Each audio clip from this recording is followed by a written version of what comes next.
Vous faites le voyage quand vous voulez. Un jour, vous saurez, c'est le moment. Réglez vos affaires, testament, assurance, travaillez avec des listes, biffez point par point. Pensez que vous planifiez un déménagement. Pensez de cette manière. Bien. À Zurich, personne ne viendra vous chercher.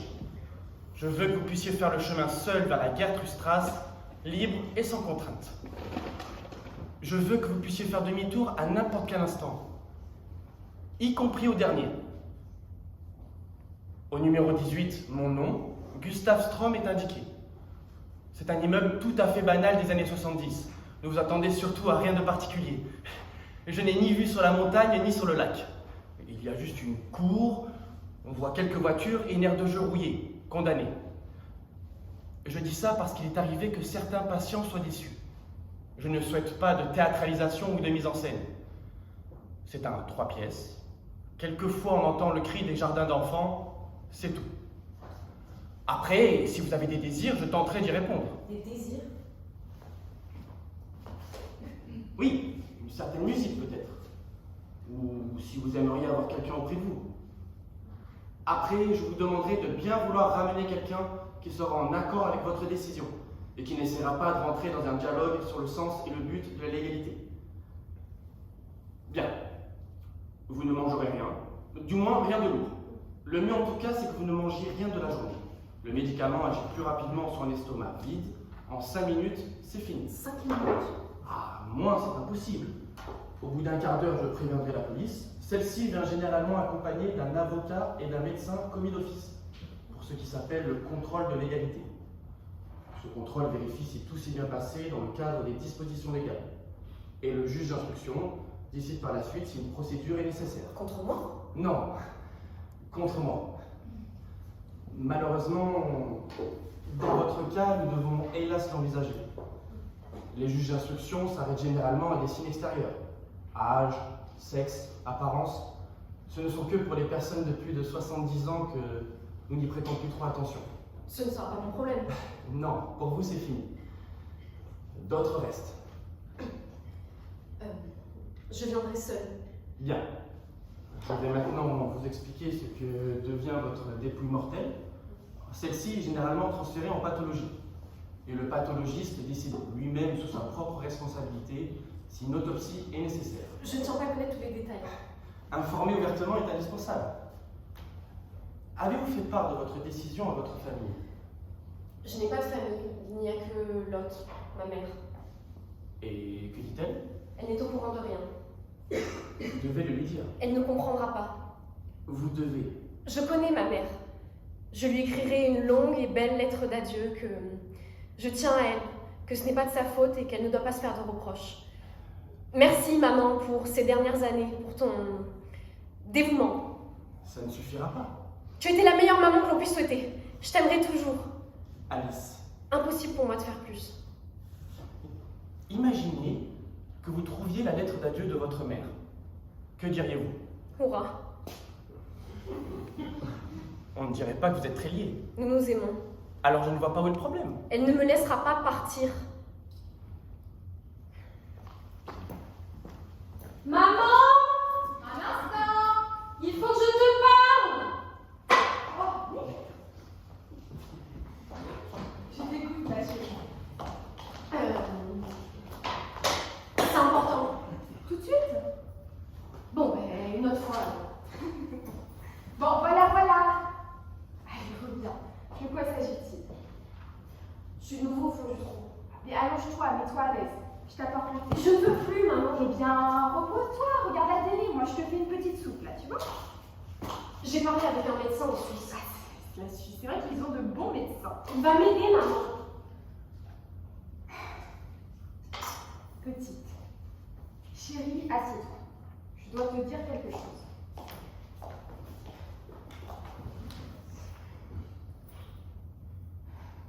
Personne ne peut t'aider. Tu comprends? Absolument personne. Ce que tu as est incurable. Nous pouvons seulement essayer d'atténuer tes souffrances. Et c'est déjà ce que nous faisons. Il possède un remède pour atténuer mes souffrances d'un coup. Ah oui? de Jérusalem. Scarabée des critiques mon cassette. Non, fleur de cheval. Le Romain s'appelle le Pantobarbital sodique. Il agit en l'espace de 5 minutes. Et ensuite, ma souffrance est terminée. Et la tienne aussi. Pantobarbital sodique? Jamais entendu parler. C'est un somnifère très puissant. Il m'en donne 15 grammes. Ah non, les somnifères, il n'y en a pas dans ton armoire. De toute façon, tu dors beaucoup trop, tu ne fais que traîner au lit. Sors un peu, bouge-toi, prends l'air. Je n'aime pas prendre l'air. Mais bien sûr que tu aimes prendre l'air. Enfin, tout le monde aime prendre l'air. Regarde-moi. Je fais chaque jour ma promenade, même si c'est juste un quart d'heure. Ces petits pas sont importants. Et puis, ne prends pas toujours l'ascenseur. Prends les escaliers de temps à l'autre. Chérie, 15 grammes. Enfin, tu veux dire milligrammes. Grammes, je veux dire grammes. Mais 15 grammes, c'est beaucoup trop. Avec 15 grammes, tu serais morte. Très juste. Ah, tu veux être morte? Oui.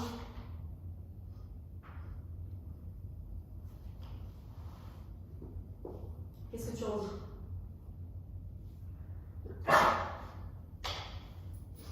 Eh bien, parfait. Bonne idée. Fixe un rendez-vous.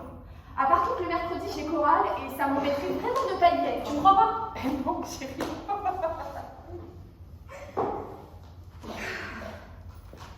Tiens.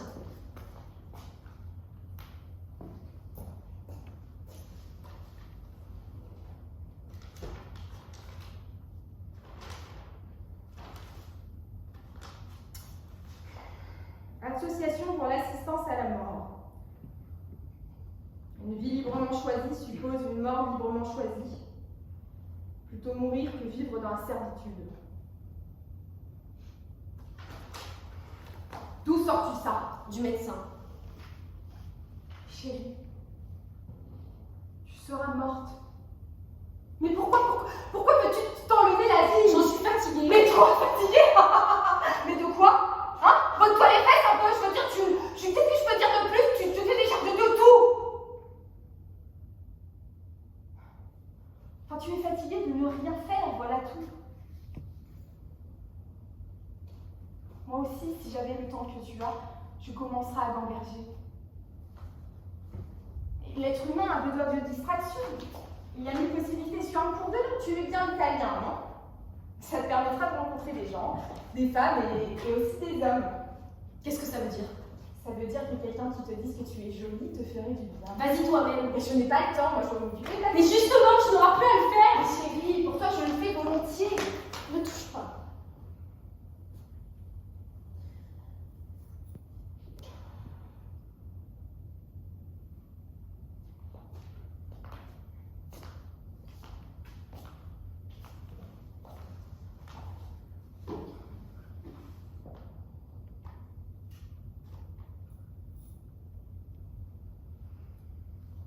Comment ça va se passer avec ce suicide?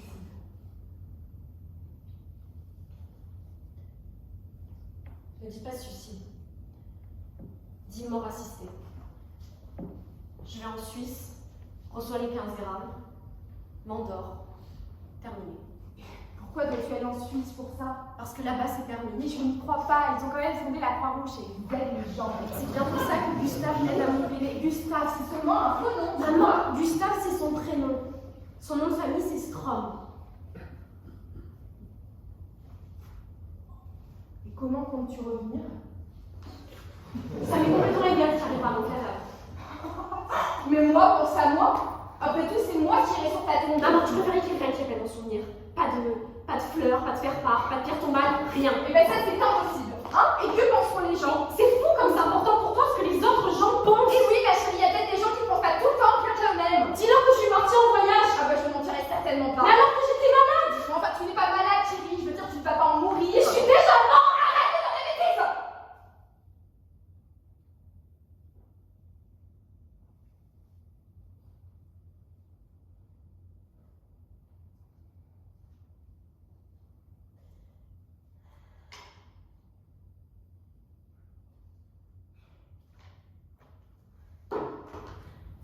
Enfant, tu étais si mignonne.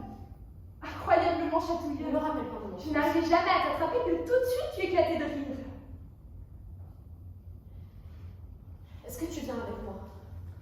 Ah bah j'aimerais bien vivre encore un peu. Est-ce que tu viens avec moi en Suisse? Et pourquoi faire? Du ski?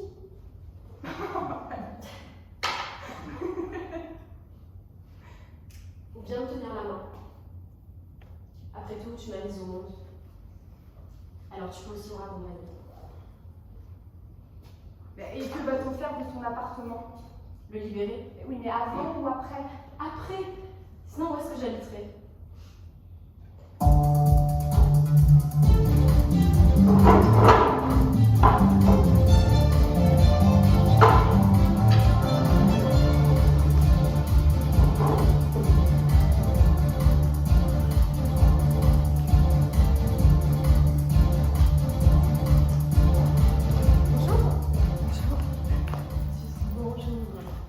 Installez-vous.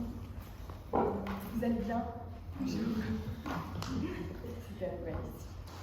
Mon nom est Gustave Strom, je suis médecin. Vous allez voir, la question revient toujours. Monsieur Strom. Strom. Strom, c'est ça? Oui. Monsieur Strom, vous avez pourtant prêté le serment d'Hippocrate. Oui, en effet. Mais alors comment pouvez-vous accompagner les gens dans la mort? Principalement parce que je l'ai prêté. On peut faire des sacrifices sur la santé, mais pas sur la dignité de la vie humaine. Comment fermer les yeux face à la souffrance que je vois tous les jours dans les hôpitaux et les maisons de retraite? Je pense que la vie humaine tire sa dignité de cette liberté. Pouvoir choisir le moment de sa mort. Et je me bats pour ça. Depuis que les médias s'intéressent à vous, votre cabinet semble en difficulté.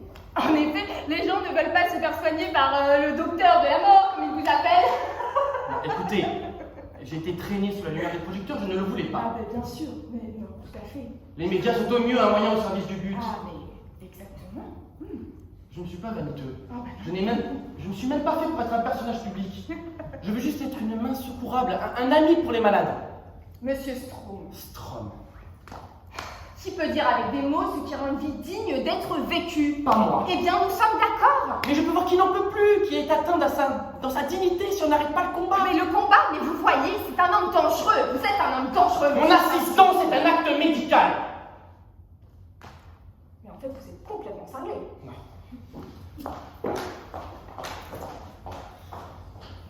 Monsieur Strom, je dois travailler pour vous. Je dois. Vous n'avez pas la moindre idée de ce que c'est. Je ne suis pas comme vous pensez. Ah, vous savez ce que je pense? Je crois que la société ne vous comprend pas. Vous appartenez à une grande tradition, dans le sillage d'un Thomas More, d'un Rousseau, d'un Fourcroy. Arrêtez maintenant. Tout grand novateur se heurte d'abord au rejet. Vous n'avez quand même pas lu Thomas More. Et pourquoi pas? Parce qu'à votre âge, on ne traîne pas avec Thomas More. On sort, on va rejoindre sa copine. J'avais un copain, mais c'est terminé. Quoi, il n'aimait pas Thomas More? Aimait la musique, le cinéma, le week-end à venir. Oui, bon. Il n'avait pas d'utopie. Et vous? Vous en avez encore d'utopie? Chacun devrait en avoir une. Je me sens déteste pour ça. Comme vous. Personne ne me déteste. La société vous déteste. Elle déteste votre utopie. Commencez par accumuler de l'expérience. Et c'est exactement ce que j'essaye de faire. Mais pas chez moi! Qu'est-ce que vous imaginez? Que l'accompagnement vers la mort est un métier pour s'accomplir soi-même? Les gens qui viennent chez moi ne sont pas là pour voir un jeune homme accumuler de l'expérience. Vivez votre vie, formez-vous. J'ai fait des études. 6 semestres de médecine. Mais vous ne connaissez que la souffrance d'autrui. Commencez déjà par apprendre à savoir qu'est-ce qu'une crise à l'intérieur de soi. Quand on est malade, fauché, divorcé, vous êtes trop bien nourri par la cuisine de maman. Ma maman est morte il y a 2 hivers. Je suis désolé. Bon, je sais tout faire, y compris des injections, ou nettoyer. On doit bien nettoyer. Vous avez dit à la télé que vous vous sentiez parfois seul. Oui, mais les morts ne sont pas très reconnaissants. Vous avez eu Fourcroy? La liberté, dit Antoine Fourcroy. La liberté descend sur terre parmi les éclairs et le tonnerre. Ok, c'est d'accord. C'est d'accord? Oui, c'est d'accord. Merci. Merci beaucoup. Mais gardez votre utopie. Rares sont les patients qui ont encore de l'utopie. Et ne parlez pas d'avenir, surtout pas du vôtre. Ok. Et faites attention à votre garde-robe. Vous pouvez disposer. Merci. Au revoir. Docteur Strom! Bonjour, Walter. Ah, Docteur Strom. Je ne veux pas vous déranger, un homme comme vous a sûrement plus important à faire. Vous devez juste savoir que Madame Gutzberg, votre voisine, a déménagé. Celle de 80 ans avec l'ange fichu et déambulateur. Elle a habité ici pendant 36 ans. Maintenant, elle habite en face, un peu plus loin. Et je ne préfère pas vous lire sa lettre de résiliation. Elle estime que vous êtes un salopard sans foi ni loi, un laquais du diable, un simoniaque. Je dit en passant, je ne sais pas exactement ce que signifie simoniaque, mais c'est sûrement une vieille expression du siècle dernier. Et ça colle bien avec cette Gutzberg. C'était une vieille personne rétrograde. Elle ne comprend pas qu'ici vous faites le bien.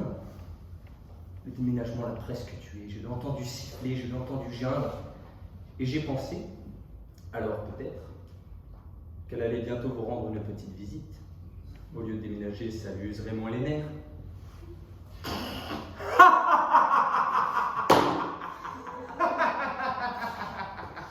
Pas mal. Mais ne riez pas! Je ne serais pas étonné qu'elle arrive en rampant. Elle n'en a plus pour des lustres, vous savez. Elle ne tiendrait pas le coup à l'hospice. Je ne veux pas me mêler de vos affaires, Dr. Strom, mais Madame Gutzberg a dit de très vilaines choses sur vous chez le marchand de légumes et au bar à café. Je l'ai entendu. Moi, je ne l'aiderai pas. J'ai passé une annonce pour l'appartement il y a de cela une semaine et personne ne s'est encore manifesté. Et ça, dans la situation actuelle du logement. Docteur? Ah! Réfléchissez! Un deuxième appartement vous serait certainement très utile. Vous aviez dit vous-même que vous pouviez à peine répondre à la demande, alors moi, dans ma tête, je réponds. Non!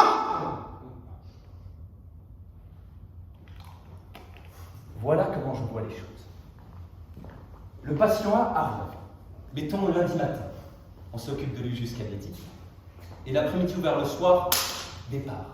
Là, la police débarque, puis l'employé des pompes funèbres, et tout le mardi est pris par l'entreprise de nettoyage. Alors le mercredi seulement, vous pouvez admettre un nouveau patient, et le jeudi passe encore à l'as. Et ça, c'est le statu quo, j'ai raison? Bien sûr, j'ai raison. Alors qu'avec un deuxième appartement, vous êtes plus souple, plus efficace. 7 jours sur 7, vous pourriez aider.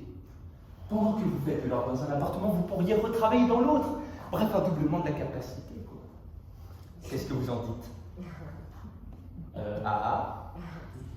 Je réfléchissais. Bon. Vous n'avez pas besoin de répondre maintenant. Je vous ferai une offre intéressante. Nous devons tous devenir plus efficaces par les temps qui courent. Que reste-t-il encore de gratuit? L'air que nous respirons, oui, bien sûr. Mais pour combien de temps?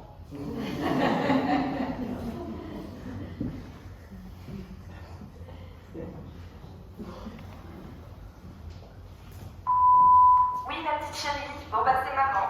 C'était pour te dire que j'ai vu Nadine hier, tu sais, au Carrefour. Depuis Platon, ça m'a mis 2 heures pour faire des courses. En attendant, on a discuté parce qu'elle m'a dit que son garçon était rentré des États-Unis. Tu te souviens de Pierre? Voilà. Et puis, je me suis dit que ça serait sympa que vous vous revoyiez. Donc, on organise un petit repas vendredi après-midi. J'espère que tu seras là. Oui, ma chérie. Bon, vas-y, maman. Je voulais être sûre que tu avais bien reçu mon message ce matin. Mon poussin, bon bah tu réponds pas, voilà, comme d'habitude. Hein.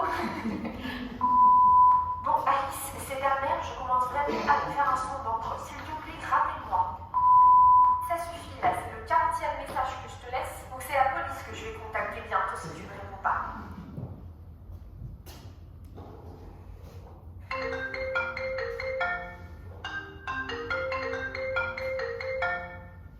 Allô? J'aimerais bien mourir jeudi prochain à 11h. Ça n'ira pas. Je ne vais pas tarder à péter les plombs. Pensez à Lot. Elle n'a pas encore le moins du monde accepté votre décision. C'est ma vie. Pour une fois, j'aimerais en décider. Librement. Vous devez essayer de lui faire comprendre la décision. Nous avons besoin de sa bénédiction. Je n'en ai pas besoin. Merci. Alors, elle en a besoin. Elle continuera à vivre. Bonjour John. Allô? Installez-vous. Installez-vous. Bon, écoutez, je lui parlerai encore une fois, elle comprendra bientôt. Un peu de patience.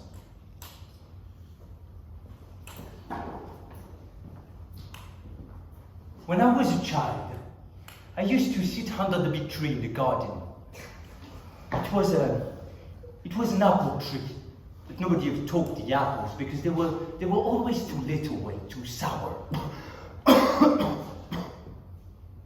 Crab apples, you know?